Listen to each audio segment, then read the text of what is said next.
السلام علیکم۔ السلام علیکم۔ وعلیکم السلام جی، خیریت ہے؟ جی جی اللہ کا شکر ہے، بتائیے۔ ایک انجینئر بھکت تھا، وہ رفع الیدین پہ بات کرنا چاہ رہا تھا۔ کون؟ انجینئر بھکت، پتہ نہیں کوئی نیا بنتا ہے۔ انجینئر؟ ہاں، اچھا، لونے لائن پہ۔ لائن پہ لوں؟ ہاں ہاں لے، اور کیا۔ لیتا ہوں۔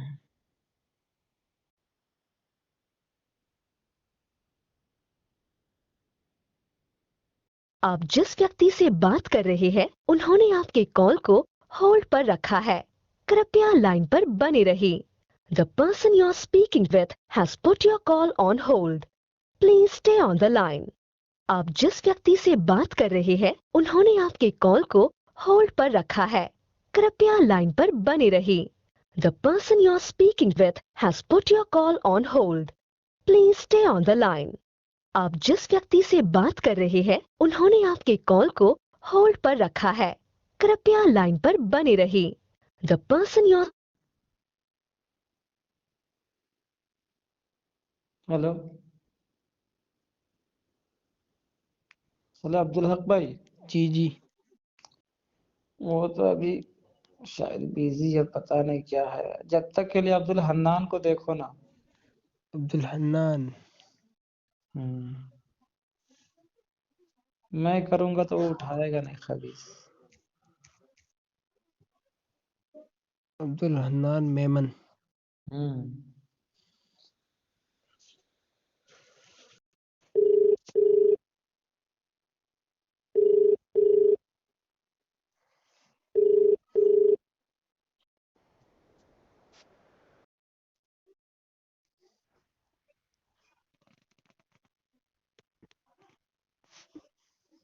السلام علیکم۔ وعلیکم السلام ورحمۃ اللہ وبرکاتہ۔ اور خیریت ہے؟ جی الحمدللہ۔ فرمائیں۔ جی عبد الحنان سلفی حفظ اللہ خیریت سے ہیں شیخ احمد؟ الحمدللہ، اللہ کا فضل ہے۔ جی فارغ ہیں شیخ؟ نہیں، ابھی بات چل رہی ہے ضروری گروپ میں ہی۔ اچھا اچھا، ان سے فارغ سے تو چند منٹ دیتے تو مہربانی ہوتے تھے۔ جی جی جی، بس دعاؤں کی درخواست ہے۔ کب فارغ ہے جی حضرت؟ ضرور انشاءاللہ وہ تو کریں گے۔ میرا کوئی ٹھیک نہیں رہتا، ابھی شاپ سے 10 سوا 10 تک آپ آتا ہوں، پھر ضروریات سے فراغت ہونے میں بہت دیر لگ جاتی ہے۔ ابھی بھی فارغ نہیں ہوں، بیٹھا تھا، چائے آنے والی، آخری آئٹم بچا ہے۔ اچھا تو اچھا، اس کے بعد جو ہے پھر اسی میں تھوڑی بات۔ کچھ لوگ بول رہے ہیں کہ کچھ مطلب سنجیدہ اہل حدیث عالم جو تحقیق والے ہوں تو ان سے کچھ رفع الیدین کے تعلق سے کچھ بات کر لیتے، تو ہم نے کہا چلو شیخ ہماری نظر میں ہے تو شیخ سے رفع الیدین منسوخ ہو چکا ہے، اس کے بارے میں خود تلاش میں ہوں کہ کوئی مقلد ہو جو مجھے بتا دے۔ جی جی شیخ، آپ رفع الیدین کے بارے میں آپ کا کیا موقف ہے؟ نظریہ بیان کریں تو۔ جی، رفع الیدین کے بارے میں آپ کا کیا موقف ہے؟ رفع الیدین اللہ کے نبی صلی اللہ علیہ وسلم نے کیا، جی ہمارے صحابہ نے کیا، جی جی بس حدیث میں آج بھی موجود ہے۔ اور رفع الیدین منسوخ ہونے کے بارے میں جو لوگ کہتے ہیں منسوخ نہیں ہوا ہے، جی جی بس یہ ہے۔ یہ میں جاننا چاہ رہا تھا کہ رفع الیدین میں یہ جاننا چاہ رہا ہوں، پہلے آپ میری سن لیجئے کہ یہ منسوخ کب ہوا، کہاں ہوا، اس کے دلائل مجھے چاہیے کسی امام ابو حنیفہ رحمہ اللہ کے مقلد سے۔ جی جی اگر ہو سکے تو مجھے دیجئے، مجھے اس کی اشد ضرورت ہے اور کوئی ہم جلدی تو نہیں سوچ ہے رہے تھے کبھی۔ نا شیخ کہ ابو حنیفہ رحمۃ اللہ علیہ کے مقلدین سے نہیں بلکہ امام مالک رحمۃ اللہ علیہ سے دے دیتا تاکہ میں کہ اہل حدیثوں کو صبر ہو جاتا۔ دیجئے، جس سے بھی ہو دے دیجئے۔ امام مالک رحمۃ اللہ علیہ مدورۃ الکبریٰ کے اندر میں لکھتے ہیں لا اعرف رفع الیدین فی شیء من تکبیر الصلاۃ لا فی خفض ولا فی رفع الا فی افتتاح الصلاۃ وکان رفع الیدین عند مالک ضعیفا۔ مدونۃ الکبریٰ صفحہ نمبر 168۔ امام مالک رحمۃ اللہ علیہ امام دار الہجرہ فرماتے ہیں میں نماز میں رفع الیدین کو نہیں جانتا ہوں، نہ کسی اونچ اور نہ کسی نیچ میں، مگر یہ کہ تکبیر تحریمہ کے رفع الیدین کو جانتا ہوں، اس کے علاوہ جو رفع الیدین ہے وہ امام مالک رحمۃ اللہ علیہ کے نزدیک ضعیف ہے، ضعیف ہے، ضعیف ہے۔ تو جو رفع اور الیدین حدیثوں نے امام نسائی رحمۃ اللہ علیہ نے رفع الیدین کی حدیثوں کو ذکر کیا، اس کے نیچے باب قائم کر دیا، باب ترک ذالک۔ یہ جو ہمارے استاد محمد بن اسماعیل البخاری نے رفع الیدین کی جو حدیثیں ذکر کی تھی یہ ترک ہو گیا، متروک عمل ہے، اور اس کے بعد میں حدیث کو کچھ اس طریقے سے نقل کرتے ہیں۔ وبه قال اخبرنا سويد بن نصر انبانا عبد الله بن المبارك عن سفيان عن نافع بن كليب عن عبد الرحمن بن الاسود عن القمة قال عبد الله بن مسعود رضي الله تعالى عنه الا اصلي بكم صلاة رسول الله صلى الله عليه وسلم قام فرفع يديه اول مرة ثم لم يعيد۔ فرمایا کہ محمد عربی صلی اللہ علیہ وسلم کی نماز تمہیں نہ دکھاؤں، کھڑے ہوئے پہلی تکبیر میں رفع الیدین کیا، اس کے علاوہ کہیں بھی رفع الیدین نہیں کیا۔ اور یہی عبداللہ ابن عمر رضی اللہ تعالیٰ عنہما کے عمل کو امام طحاوی رحمۃ اللہ علیہ نے اور امام ابوبکر ابن ابی شیبہ العبسی الکوفی متوفی 235 ہجری جو کہ صحیحین کے استاد ہیں وہ نقل کرتے ہیں اور فرماتے ہیں ما رأیت ابن عمر یرفع یدیہ الا فی افتتاح الصلاۃ۔ عبداللہ ابن عمر رضی اللہ تعالی عنہما صرف اور صرف پہلی مرتبہ رفع الیدین کرتے تھے، اس کے علاوہ نہیں کرتے تھے، اور یہ ترک بخاری کے اندر میں موجود ہے۔ جی شیخ فرمائیں۔ یہ ساری مجھے کاپی پیسٹ کر دیجئے، میں ساری کاپی پیسٹ کر دوں گا، ٹھیک ہے، ساری کر دوں گا۔ اور سناؤں شیخ روایتیں اور سناؤں آپ کو؟ اور وہ جو صحیحین کی جو روایات ہیں، نبی پاک صلی اللہ علیہ وسلم نے فرمایا اذا افتتح الصلاۃ، جب نماز شروع کرتے رفع یدیہ واذا رکع واذا رفع رأسہ، اور پھر ہے واذا رفع رأسہ من الرکوع، اور اس کے بعد ہے واذا قام من الرکعتین رفع یدیہ، تیسری رکعت کے یہ بعد کہاں ہے واذا قام من الرکعتین والی؟ حدیث میں ہے دو رکعت کے بعد تیسرے کے لیے جب آپ کھڑے ہوتے، کون سی کتاب میں ہے؟ بخاری شریف میں ہے۔ مرفوع ہے؟ آپ نے نہیں پڑھا؟ بخاری شریف میں کوئی حدیث مرفوع نہیں ہے؟ بخاری میں مرفوع بھی ہے موقوف بھی ہے۔ تو بخاری شریف کے اندر یہ حدیث موجود ہے، آپ کو اعتراض ہے؟ نہیں مرفوع ہے کیا، یہ جاننا چاہ رہا ہوں۔ وہ تو ابھی میرے ذہن میں نہیں ہے، لیکن بخاری آپ شریف نکال میں لیں، ہے۔ آپ ایک کام کریں، آپ حدیث نکال لیں۔ چلیے تو ابھی تو ہم چائے پینے بیٹھے، دیکھو یہ ٹن ٹن بول رہا ہے، گلاس آ گیا بھر کے۔ اچھا یہ روایت میں ایک پڑھتا ہوں ترمذی شریف کی روایت سے۔ پہلے یہ بتاؤ کہ رفع یہ سن لینا الیدین، یہ روایت۔ سنا دیجیے، آپ سناتے ہی رہو، پھر میں تو سن لے رہا ہوں سب آپ کی۔ بسم اللہ یہ ایک الرحمن پلیٹ اور الرحیم۔ لے جاؤ بیٹا۔ باب ما جاء ان النبي صلی اللہ علیہ وسلم لم يرفع يديه الا في اول مرة۔ یہ کہاں سے پڑھ رہے ہیں؟ ترمذی شریف البانی صاحب کی تحقیق ہے۔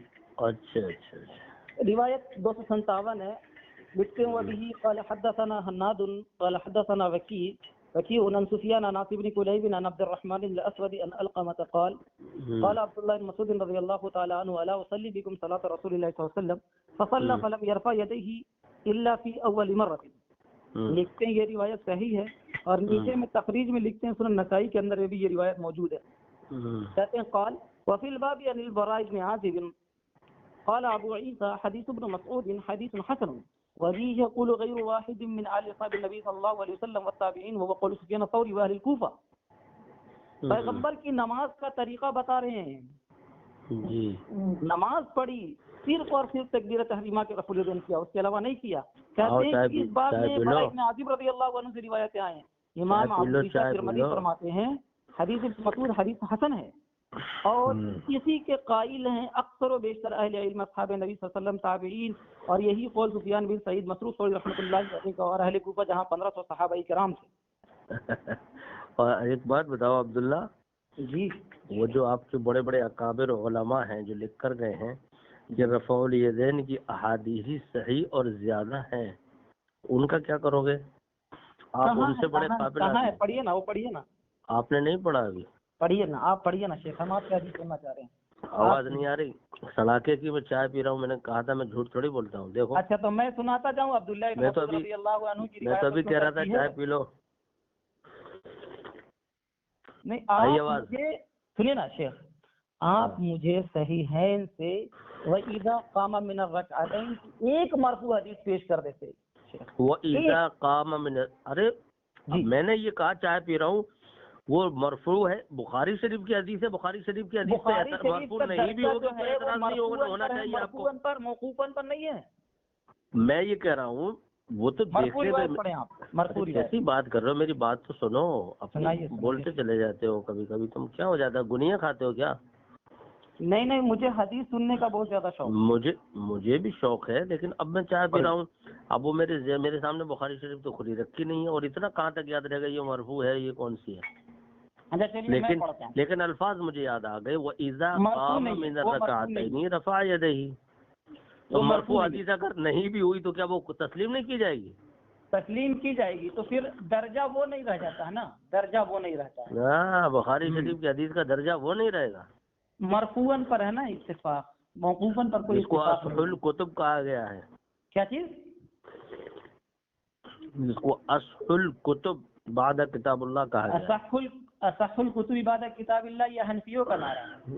اچھا کہ بخاری قرآن مجید کی سب سے بات صحیح کتاب ہے وہ. اچھا، تو حنفیوں کا نعرہ تو مرفوعاً. یہ تو بہت اچھی بات ہے، نعرہ تو ہے. اچھا چلے میں کچھ سناتا ہوں آپ کو. حضرت امام طحاوی رحمۃ اللہ یار مزہ بگڑ گیا یار، چائے پانی کچھ کرنے نہیں دے رہے ہو یار. فعبد اللہ اقدم صحبۃ لرسول اللہ. پوری کتاب ریکارڈ کر کے بھیج دو نا میرے واٹس ایپ پہ، ہم سن لیں گے بھائی. سنیے نا شیخ، ایک کتاب ہی بھیج دو پی ڈی ایف وہ پڑھ لوں. اقدم صحبۃ لرسول اللہ صلی اللہ علیہ وسلم وافہم بافعالہ من وائل. یہ خود اس میں فرما امام طحاوی رحمۃ اللہ علیہ صحبت کے اعتبار سے اقدم ہے، اور افعال کو جاننے کے اعتبار سے وائل ابن حجر رضی اللہ تعالی عنہ سے افہم ہے، زیادہ سمجھنے والے ہیں. قد کان رسول اللہ صلی اللہ علیہ وسلم یحب ان یلیہ المہاجرون لیحفظوا عنہ. عن انس رضی اللہ عنہ قال، اور حضرت انس رضی اللہ تعالی عنہ کون ہے؟ جو پیغمبر کی خدمت میں 10 سال رہے ہیں. قال کان رسول اللہ صلی اللہ علیہ وسلم یحب ان یلیہ المہاجرون والانصار لیحفظوا عنہ. قال ابو جعفر، امام طحاوی رحمۃ اللہ علیہ فرماتے ہیں فعبد اللہ من اولئک الذین كانوا يقربون من النبي صلی اللہ علیہ وسلم ليعلموا افعاله في الصلاة كيف ليعلم الناس ذلك فما حكوا من ذلك فهو اولى مما جاء به من كان ابعد منه في الصلاة. شرح معانی الاثار کی حدیث نمبر 1358 ہے. امام طحاوی رحمۃ اللہ علیہ فرماتے ہیں حضرت عبداللہ بن مسعود رضی اللہ تعالی عنہ ان حضرات میں سے ہیں جو رسول اکرم صلی اللہ علیہ وسلم کی نماز میں بھی قریب قریب کھڑے ہوتے تھے تاکہ پیغمبر کی نماز کی کیفیت کو جان لے اور لوگوں کو پیغمبر کی نماز سکھائیں. حضرت ابن مسعود رضی اللہ عنہ کے سوا ایسے صحابہ جو آپ سے نماز میں دور رہتے تھے انہوں نے نماز کے طریقے کو بیان کیا. ان سے بہتر اور اولا حضرت ابن مسعود رضی اللہ عنہ کی روایت ہے. کیا کریں گے شیخ، کیا فرماتے ہیں؟ ہیلو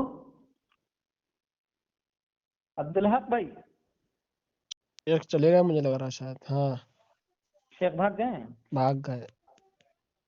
لا یہ ریکارڈنگ لا دو بھیا، اگر ہوئی تو دے دیجیے. ٹھیک دے دو، جزاکم اللہ شکرا.